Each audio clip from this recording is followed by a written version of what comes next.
Welcome back to the Lions Den. I'm Tyler Parmer. And I'm Rachel Zaccarelli. The weeks before Thanksgiving traditionally serve as a time of transition for athletic departments across the country. The spotlight fades from fall sports and attention is turned to the winter sports of basketball, swimming, and track and field. But this year was different as Albright's fall and winter sports seasons clashed prior to Thanksgiving as football and women's soccer competed in ECAC playoffs in November. After completing the regular season with a 57-21 win over Stevenson University, the Lions were invited to play in the ECAC Southeast Bowl against Cortland State University on November 13th. That offensive momentum was short-lived, however, as a stifling Cortland defense created major problems for the Albright offense. After the Lions punted on their first drive, Albright's Paul Muller blocked a 32-yard field goal attempt by Cortland kicker Mike DeBoll to preserve the scoreless game. Muller would later block a second kick in the game. Down 7-0, Albright responded with an impressive 13-play, 52-yard drive that eventually came up empty. The Red Dragons' John Babin then caught a desperation pass as time expired in the first half from quarterback and game MVP Dan Pitcher to give Cortland a 14-0 halftime lead. In most games for the Lions, a 14-point lead is not insurmountable, but the Lions were held to just 143 yards of offense in the second half, 54 of which came on this run by Jason Holmes. Holmes finished the game with 101 yards rushing on 18 carries, and fullback Marty Reinhart netted 31 yards on 2 carries. Pilar finished with 7 catches for 90 yards. The Lions finished their season with a 6-5 record. However, each of the opponents in those 5 losses recorded at least 8 wins in 2011. From the gridiron to the soccer field, the Lady Lions looked to rebound following a 3-0 loss against number 1 ranked Messiah in the Commonwealth semifinals November 3rd.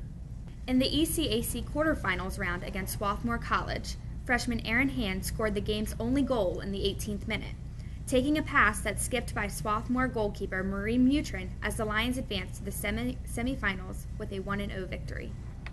In the semifinal round on the road against Stevenson University, an early goal scored by the Mustangs in the 13th minute proved to be the game winner as the Lions lost 1-0. Senior goalkeeper Olivia Giuliano made 10 saves in the loss.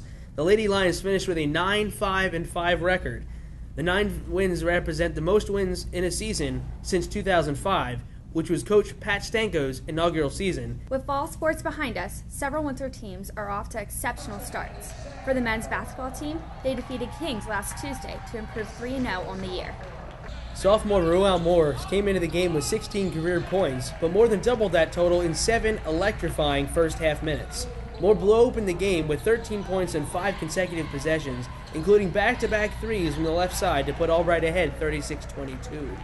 Moore then hit a difficult turnaround 2 before draining yet another 3 that stretched the Lions' first-half lead 41-24.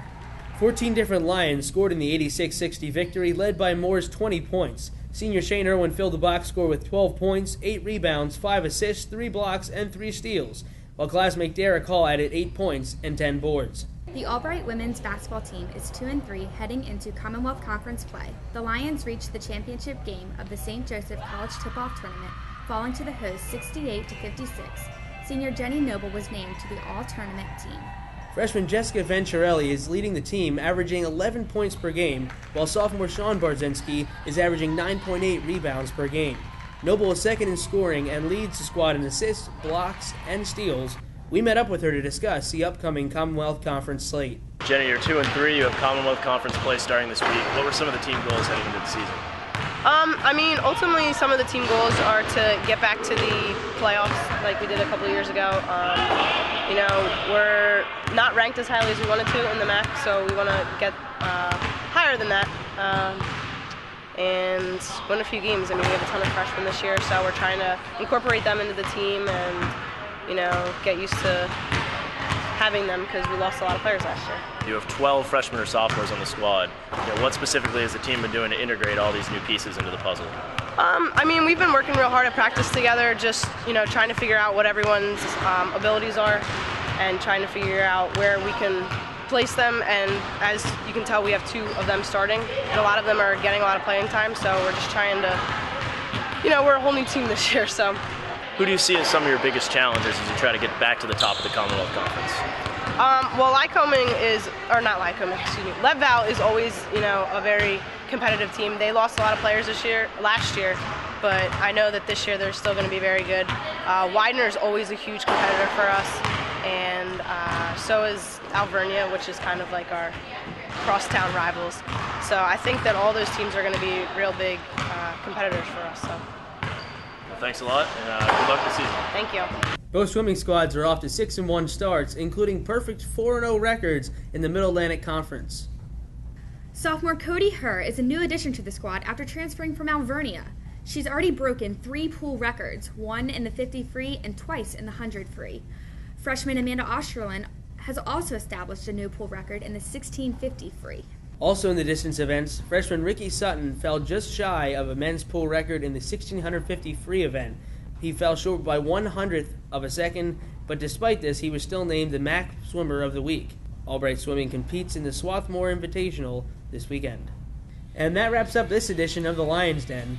Be sure to check back this winter for more coverage as our basketball and swimming teams look to compete for conference championships.